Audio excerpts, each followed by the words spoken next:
Hi, my name is Keith Leveson. I'm a broker associate for MVP Realty and team lead for Migrate Orlando. Today I want to talk about rent versus owning. You're going to notice I already entered some numbers in this rent versus own calculator that we're going to use. We based it off of some assumptions, right?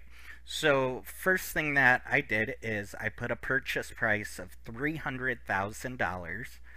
We put a annual appreciation of the property at 2%, annual maintenance at $500, your annual homeowners association $800.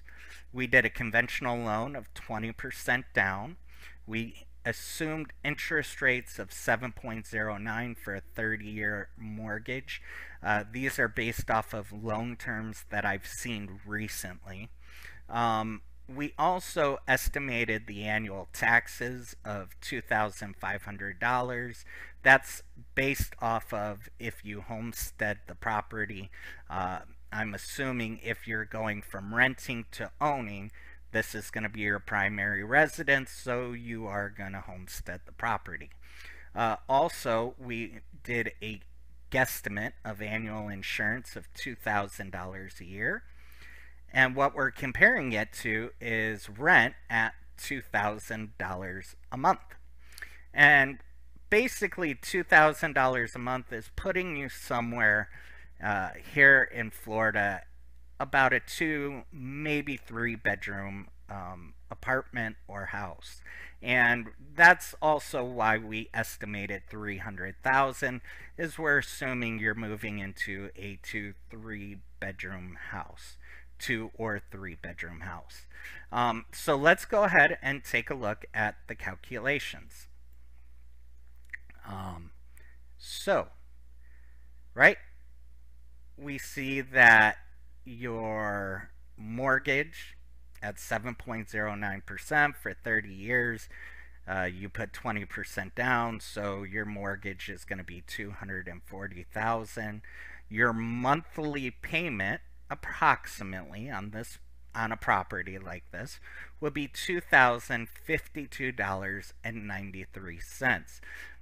PITI stands for principal, interest, taxes, and insurance.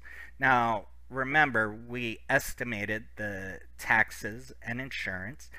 Interest was based off of numbers that we've seen recently.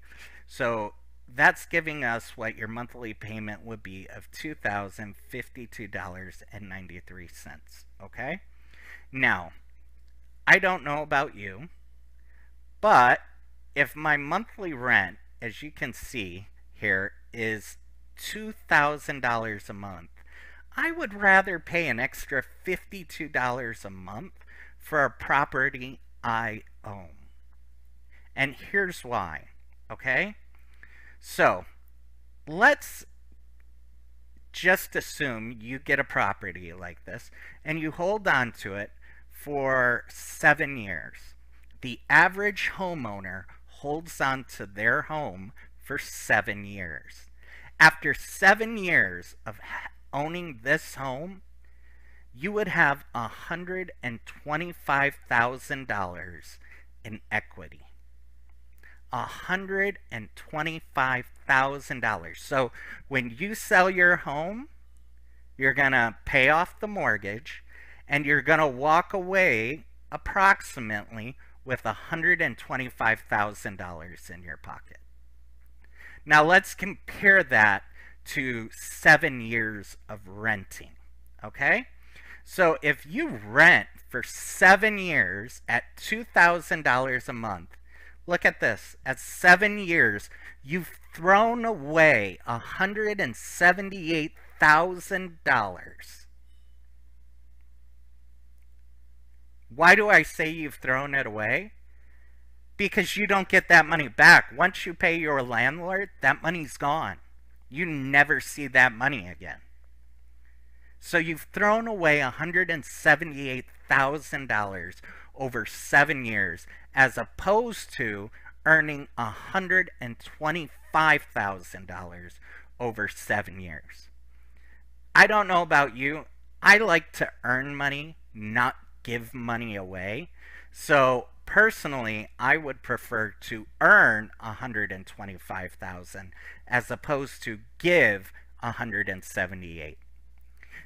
Now, you may be looking at these numbers and you may be saying, "Hey, that's great, but I just don't think I could ever really achieve that." And that's really what happens for most people is they stand in their own way.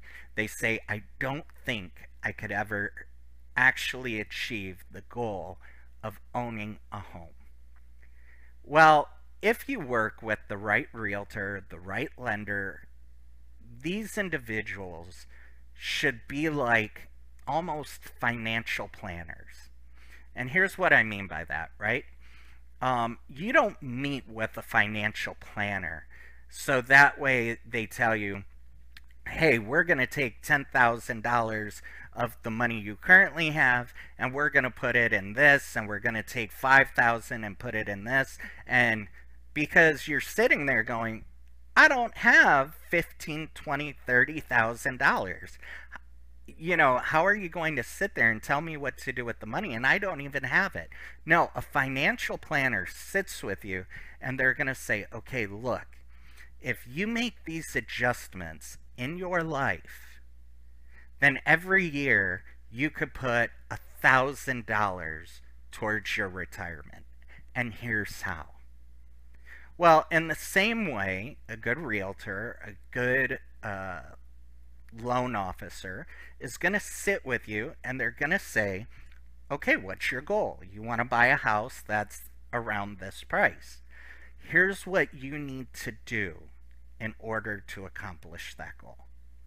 Now, they're going to walk you through it, help you see what you need to do, but they're not going to hold you accountable, right? If you like eating out every night, your realtor, your lender, they're not going to call you up and they're going to be like, "Hey, did you eat out tonight? You know you should have cooked at home." They're not going to do that. So you need to create some accountability for yourself if this is your goal. And a great way to do that is talk with your significant other about it. If you have a significant other, talk with them about it. Say, "Hey, this is a goal I'd like us to work towards." And put up a calendar on your refrigerator, and every time you eat out, put a check mark on the calendar. And then at the end of the month, you can look through and you can say, "Man, we ate out like 28 times in the month. There were only 2 days we ate at home. This is ridiculous. Let's start reducing it." Or, my favorite, if you have children, get your kids involved. I am dead serious. It's hysterical to watch kids be like, "Mom, Dad, why are you ordering out again? Aren't we trying to save money for a house? Why are you doing this?" I mean, kids will be on top of you more than anyone. It's awesome. It's great. But it also teaches them financial responsibility. It teaches them how to set goals. And it teaches them how to achieve that wonderful dream of home ownership. So do these things. Reach out if you need assistance. I'd love to help you. Even if you're in another state, I can hook you up with some wonderful realtors in your area. I know a bunch of wonderful lenders. If you're in Central Florida, contact me, set up an appointment. I would love to help you work towards your goals. If you like this video and you want to see more like it, please like, subscribe, share, all those things. It's just going to help us be able to create more great content that you find beneficial. I hope you have a great day, and I look forward to seeing you on the next one.